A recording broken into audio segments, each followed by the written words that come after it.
नाज़रीन वाक़िया ॼाणंदासीं Karachi bar association जूं चूंडूं अॼु थी रहियूं आहिनि। सदारत ते आमिर नवाज़ वड़ाए चई जीएम कुराई समेत 4 उम्मीदवार मैदान ते लथल आहिनि। कराची बार एसोसिएशन जूं चूंडूं अॼु थी रहियूं आहिनि। उन हवाले सां सदारत ते आमिर नवाज़ वड़ाए चई जीएम कुराई समेत 4 उम्मीदवारनि विच में मुक़ाबिलो आहे। तफ़सील मालूम कयो था वकार शर टेलीफोन लाइन ते मौजूदु आहे। वकार, कहिड़ा तफ़सील आहिनि, आगाह कजो।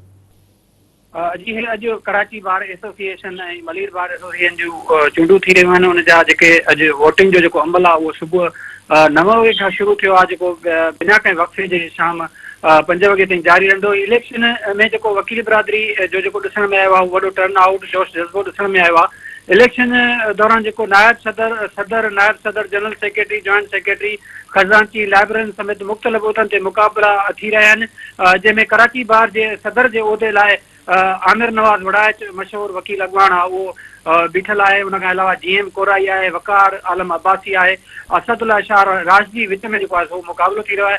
नायब सदर जे उहिदे जे लाइ जेको आहे आमिर शहज़ाद आहे, इरफान अली आहे, मोहम्मद हारून, मोहम्मद इरफान, नज़ीर शर आहे, सईद अहमद, शेर बानो, बैरिस्टर उज़ैर घोरी आहे, इहे उम्मीदवार आहिनि। जनरल सेक्रेटरी जेका सीट आहे उन जे लाइ रहमान कुराई ऐं मोहम्मद अरशद शर, इमरान अज़ीज़ आहे, आसिफ कोरे जो, मोहम्मद शाहिद आराई, मुमताज़ खान तनूरी मैदान में लथल आहिनि। जॉइंट सेक्रेटरी जा जेका आहिनि तव्हांखे ॿुधाईंदा हलूं। जॉइंट सेक्रेटरी जेको उहिदो आहे उन लाइ रियाज़ कोराई आहे, लियाकत गबूल आहे, हसीना तबस्सुम, फिदा हुसैन आहे, वसीम अहवान, सलमा बीबी, निज़ामुद्दीन चन्ना उम्मीदवार आहिनि।